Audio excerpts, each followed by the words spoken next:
monolithic core.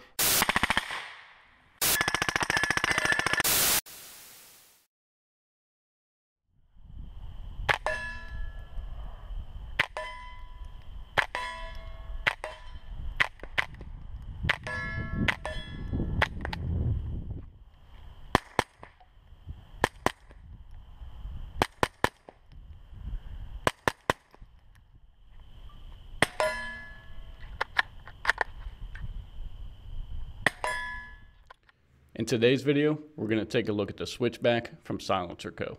The Switchback is SilencerCo's latest rimfire suppressor. It's modular and can be configured into a short, medium, and full-size mode. It also has a fourth option to optimize it specifically for use on .22 LR rifles. When you open the box, you'll find the Switchback itself, 2 disassembly tools, and a rifle thread spacer.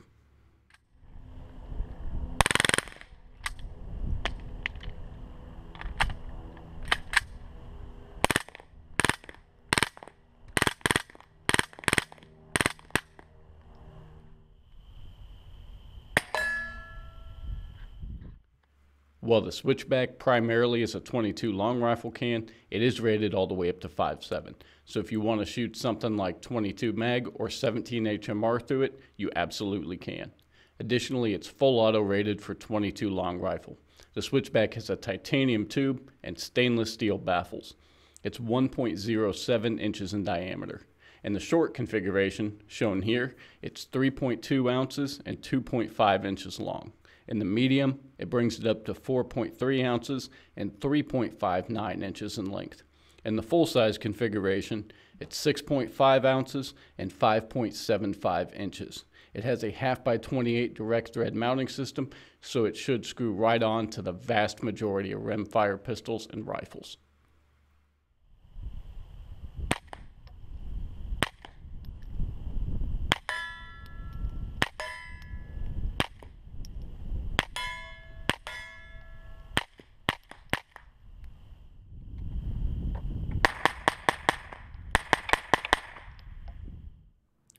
For disassembly and maintenance, take the provided tool and use the tube itself as flats.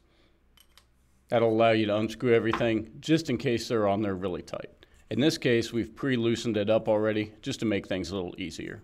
So starting at the front of the can, we've got our .22 caliber front cap. Go ahead and unscrew that off and set it to the side. Behind that, we've got the longer module that simply unscrews. Then we've got this coupler with a baffle in it. Take that off. Behind that is the short module, and then the threaded 1/2x28 end cap that houses a serial number and manufacturer information. Inside these tubes, you simply slide out the baffle stack, and they click together. It is worth noting that when you're putting them back, just kind of press everything and rotate it because there are notches to allow them to index properly. Once you've cleaned your baffles or done whatever needs to be done, simply slide those back inside. Now that we've got everything pulled apart, we'll go ahead and look at how to configure the different links. So every situation is going to use the rear portion and the front cap. If you want it in the shortest one, to simply take that short module and screw everything together. Once it's there, just tighten it down, use those wrenches to get a little extra torque on it, put it on the host and you're good. If you want it in the medium size, take that bigger module, screw it into the rear, and then screw on the front cap. It's very simple and self-explanatory. To reassemble it into the full length, you'll take the rear cap, short module, the coupler piece, long module, and then the end cap, and tighten everything together. Again, it is worth keeping in mind, the smaller portions of each baffle will face the rear portion of the suppressor. So if it's oriented in this, with the end cap up here, the baffles will be bigger and they'll go down. Next one will be big, shrink down. Tighten all that up, and then you're back to the full-size configuration. We discussed another configuration, optimizing it for rifle use. To do that, it's pretty simple. You'll take this long module off So remove that front cap, remove that long module, and just rotate it 180 degrees and screw it back all together. So in the rifle optimized, the baffles are going to be a different orientation. The lower portion where it threads onto the host will go from smaller to bigger as you go up. So again, smaller portion near that cap. The larger section, this module here, will be bigger at the base and then smaller as it goes to the front cap of the suppressor. It's a little bit difficult to explain, but seeing it in person, it's very easy. To switch it back to the normal configuration, unscrew this piece, flip it 180 degrees, and then screw everything back together. The only thing that you really need to keep in mind in doing that is if you're at the range or in the field, make sure not to lose a piece or drop the baffles out of the suppressor.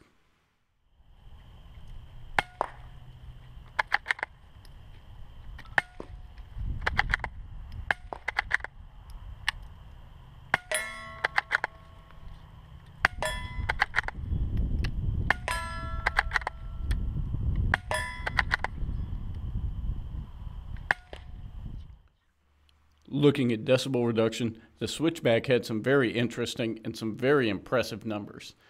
On a Ruger American and 22 long rifle with an 18-inch barrel and Gemtech subsonic ammo, the full-length standard configuration came in at 113.9 decibels, which is fantastic.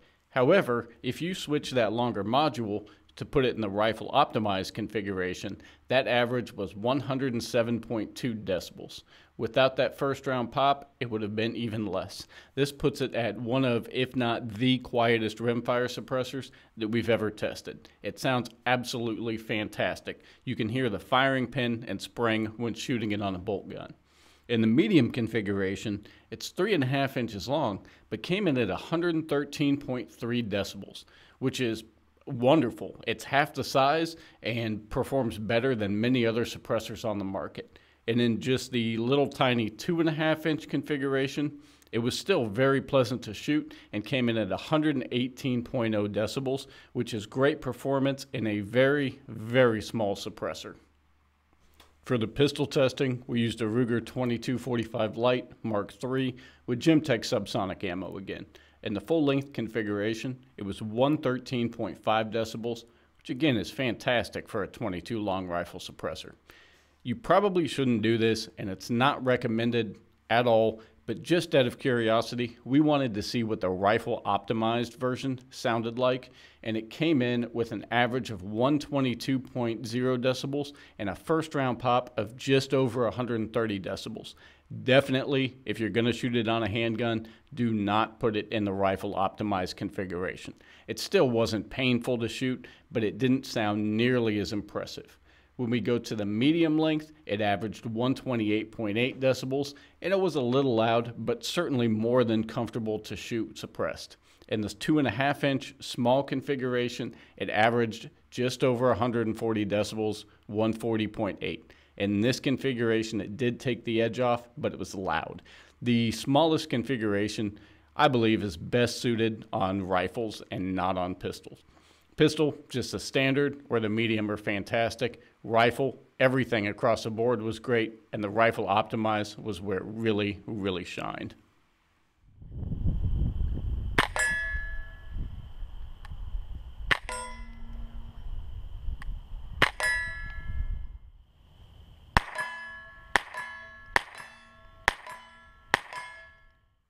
The really great thing about the SilencerCo Switchback is in its full-length standard configuration, it's great on pistols, on rifles, full auto rated, multiple calibers. It's a very good, just standard all-around suppressor. But in the rifle optimized, if you want to switch that baffle around, it is extraordinarily impressive. If you want a shorter suppressor, it gives you that option. If you want a really, really compact suppressor to put on the end of a rifle with hardly any added length, you've got that option as well. None of these configurations are necessary. You don't have to go out and change to a bunch of different configurations depending on if it's a rifle or a pistol. It's simply a nice bonus that if you choose to do so, you can. Or if the switchback is going to go on a dedicated firearm, you can set it up to that configured length and leave it there. So it's versatile without a necessity to make changes. If the shooter doesn't want to fiddle with things, they certainly don't have to. If you have any questions about the switchback or any other products we sell, feel free to give us a call, email, comment below, or stop on into the shop.